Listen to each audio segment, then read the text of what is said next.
Hi, I'm Rachel, and this is my short story spotlight video for February 2024.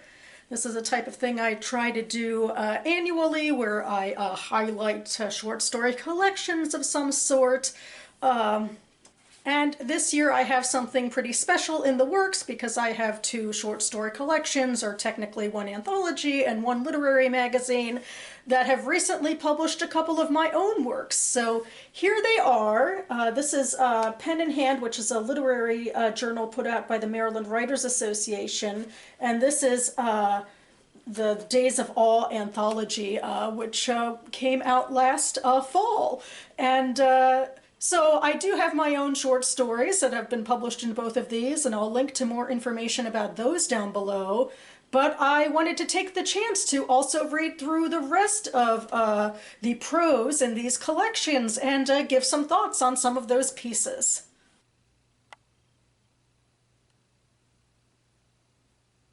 So yeah, here's a fuller recap of the Pen in Hand Literary Journal. It comes out biannually from the Maryland Writers Association, which is a nonprofit that serves writers in the Maryland area. We have multiple chapters, an annual conference, and MWA also occasionally puts out anthologies as well, usually, accepting submissions for a contest or what have you. And then, yeah, twice yearly, they, publish one of these, Pen in Hand. And so this is the most recent version, January 2024. And things are a little different every edition about what exactly they publish.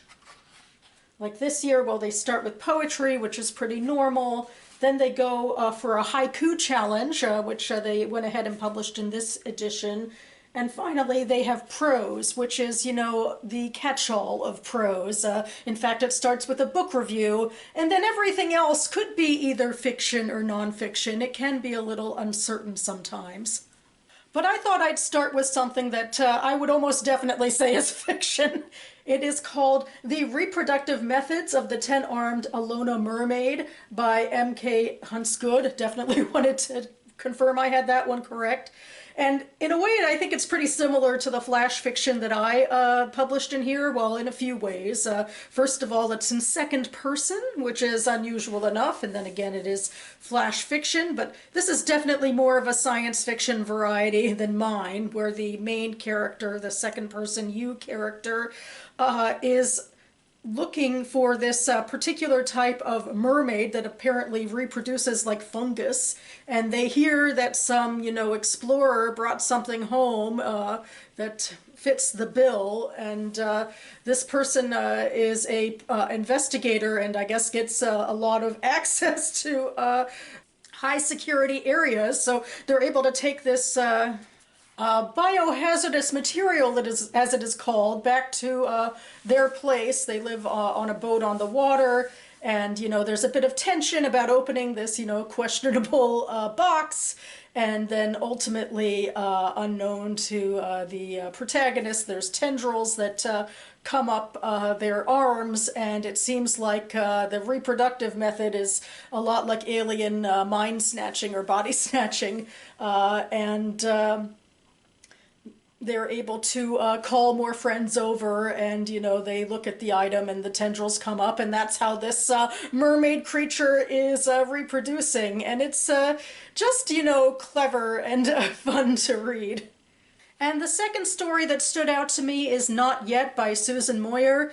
Perhaps it goes in line with other short stories that stood out to me recently, like in my last damn reading video, because it's the story of someone who is on his deathbed. Gil is someone who was a heavy drinker, and now actually was a medical professional himself, and in part is being treated by people he knows.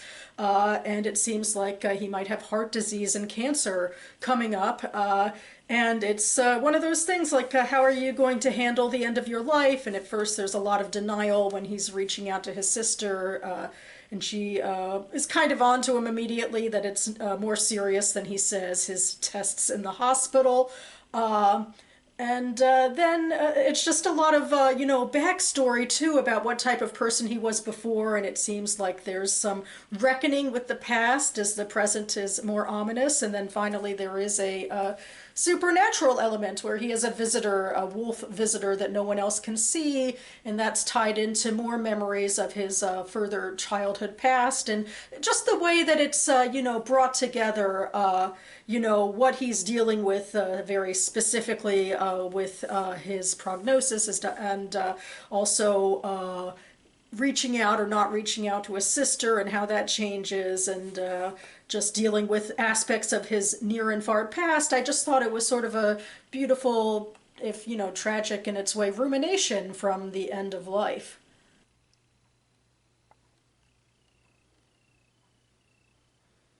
So here we have the Days of Awe anthology, edited by Aviva Blakeman.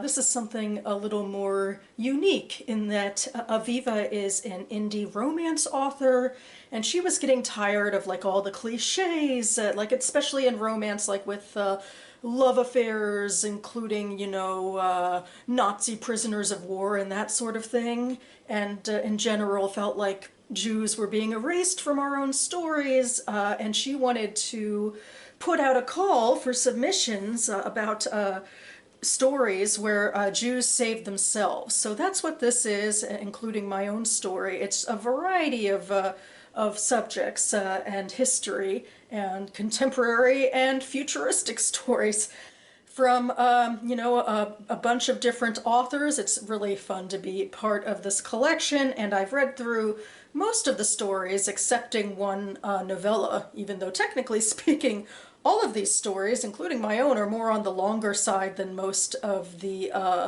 lit mag fiction that I'm used to. There's a lot of world building involved in this one, I guess. But anyway, I thought I'd just give a sort of a brief recap, since it's an anthology of how Aviva, I think, put some of these stories together. Like, she started with her own story. I think she might have hinted at it even at a prompt, like when she put out her call for submission, she was saying, as an example, maybe you could write something like this. And she wrote about the Vatican basically, I guess you could say being proprietary with Jewish art that happens to come into their hands because of the Holocaust, rather than giving it back to Jewish communities. And the main character in her story is a conservationist who takes an important Haggadah and actually steals it back for the Jewish people. And in a way, that sort of aligns with the final story in this collection, which is by an author, Rachel Finston, and it's called the Sepharia Archives, which actually harkens to an online archive today, but in her story, it's, a long time into the future, and this is a space Jewish archive that is run by AI that's named after a rabbi and has to be rebooted by starting a minyan, which is a religious protocol for public prayer services. You have to have a minyan of 10 Jewish adults, and that's how you start this AI. There's also a psychic cat in this and all sorts of things. And it actually isn't directly about art and history. There are some Nazis who make it aboard the ship and have to be dealt with. There's a lot of Nazis who are the villains in a lot of these stories. Sometimes, historical Nazis, and sometimes neo-Nazis or futuristic Nazis. Neo-Nazis including in current-day Berlin by a Berliner author, and also in current-day Australia, written by an Australian author. So some of this vindication of saving ourselves, it is pretty brutal. It is about, taking, answering violence with violence, as it were. There is some other historical events in here as well, some stories having to do with the Spanish Inquisition, one having to do with the Jewish tenements and immigration, Jewish immigration, like to the U.S. Roughly 100 years ago, and that story is actually dealing with a boss who's anti-Semitic and sexually abusive. There's certainly some supernatural aspects in here, usually hearkening to Jewish influences. There's a few references, I think, to the biblical character Devorah, who is known for basically tricking and killing an enemy soldier. Maybe the best example of that is Making Amends by Elsie Morone, which again I think speaks to the most prescient prompts about starting this collection in terms of, romances on U.S. soldiers with Nazi POWs during, World War II. So this story is about a Jewish woman, although that's not, apparent in the very beginning, luring away a very unrepentant Nazi POW soldier in order to take her revenge, also with supernatural means. And there's also, like, in this is the fact that a lot of her family was killed by the Nazis. And I just think there was some wonderful tension in the story, and also complemented by the way that the supernatural aspects are put into it. In terms of supernatural aspects, we do have one story with a golem, but it seems like the Dybbuk makes a lot more of an entrance in a lot of these stories. And I think my favorite in that regard is The Hearing of Memory's Voice by J.J. Steinfeld, which takes place in a hospice situation in 1979. And he draws this really eccentric and nuanced Yiddish theater character named Jack Zwick, who is dying and sort of reliving some of his old performances. And it happens that one of his fellow patients is of the neo-Nazi variety, although he seems to have amnesia as well, and so Zwick is trying to make a connection with him based off of his love of these characters from Yiddish theater. And then this amnesiac's neo-Nazi buddies come to visit him, and that's when you realize that Zwick has died, and kind of in a Dybbuk fashion, because Dybbuk is, I think the overly simplistic definition is demonic, but really a Dybbuk is a spirit that enters another body within Judaism. So that's what happens in this story, and that Zwick, playing his Yiddish characters, enters the mind of this amnesiac neo-Nazi, which is a very clever way, I think, to, win in the end. I'll harken back to the Spanish Inquisition with All's Fair by Avarice Baron, which technically doesn't take place during the Spanish Inquisition. It takes place in modern day at a Renaissance festival. And in fact, it's based off of the Maryland Renaissance Festival, which is my own, Renaissance festival that I go to all the time. It's my local one. There's a few authors in here, I think, who are Maryland natives or DC adjacent like me, so that's pretty fun in this, worldwide collection. But anyway, at the Renfest, our main character is someone who does braids, and she comes across a lot of people in costume as inquisitors, which, it's, a sore spot in, Jewish history because of, the persecution and violence that the Inquisition had against the Jewish population, and just how it decimated the Sephardic population of the time. So it's sort of like the lazy Nazi type costume that she's seeing a lot at the fair.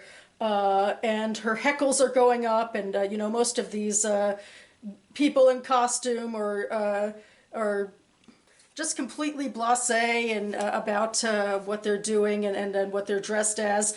But also she does see some neo-Nazis at the fair, I guess, as you do in these stories. And her heckles are up, and actually she does meet one person, another fellow Jew, a non-binary person, Avi, at the fair. And so she has some, camaraderie, but, their heckles are so up by all of this cavalier sort of prejudicial behavior that another supernatural, guide comes to them and briefly turns the fair into a spectacle where all the costumed people actually act more in accordance of who they're dressed as. And it happens our main character is dressed as a witch, And Avi is dressed as a squire, so they do have some sudden abilities with which they can fight back. And we do get to see, like, for a little bit, the fair is turned into this thing where, you know, the neo-Nazis or the inquisitors are coming at them and trying to hurt them, and they get to fight back. And meanwhile, everyone who isn't dressed up just thinks it's part of the show. So it's, you know, really clever and cute, and then it ends with, you know, things going back to normal, but all the people in costume being bewildered about, you know, why they've had the floor swept with them. So yeah, that's a lot of the gist of this collection. I'm trying to think in a way what my story is most similar to. Mine's in a post-apocalyptic one, so it seems like, you know, Rachel Finston's space-sparing story in terms of setting is perhaps most apropos, and that's why we're both at the back, too. We're the future stories. But my villain is an anti-Semitic pastor who's, you know, trying to herald in the end of days, and in fact is trying to start a violent uprising among the scant survivors of a pandemic. And my main character is a Jew who, with other Jews and like-minded people, wants to live a, you know, a more optimistic, hopeful life where their, you know, own beliefs and won't be subsumed into violence or anything like that. So I kind of, I didn't want to have an end that was violent myself. So I like stories like the story of Jack Zwick, where like he gets his revenge through like a form of art, it feels like. And the Jewish culture lives on that way. Maybe my characters ultimately leave this sort of hotbed of violence and go toward the hopefully a better future. Though at the end of the day, I suppose it's just nice to think that all of our stories have something unique to them, and that's the specialness of anthologies in general, where we all have sort of a prompt that we started with, but it takes us in such different directions, and it just made this collection really fun. There's so much Jewish history and religious culture and so forth in these stories, which, you know, I read a lot of Jewish history and religious culture, but I guess because of our diversity of stories, it felt more eclectic and intriguing in that way as well to read about, you know, such and such religious element or such mythological element or supernatural element, what have you. It's pretty fun, and I'm really glad to be part of this collection.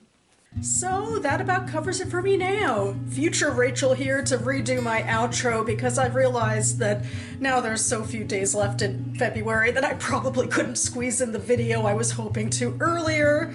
But I should be back on this channel imminently to do my February book haul, a short and sweet fun little video, so stay tuned for that. In the meantime, I will have a link to my short story spotlight down below if you'd like to hear me talk about other literary magazines, anthologies, and collections throughout the years if short stories are your jam as well.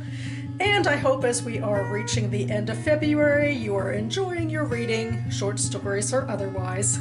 Thanks so much for watching, everyone, and I'll see you next time.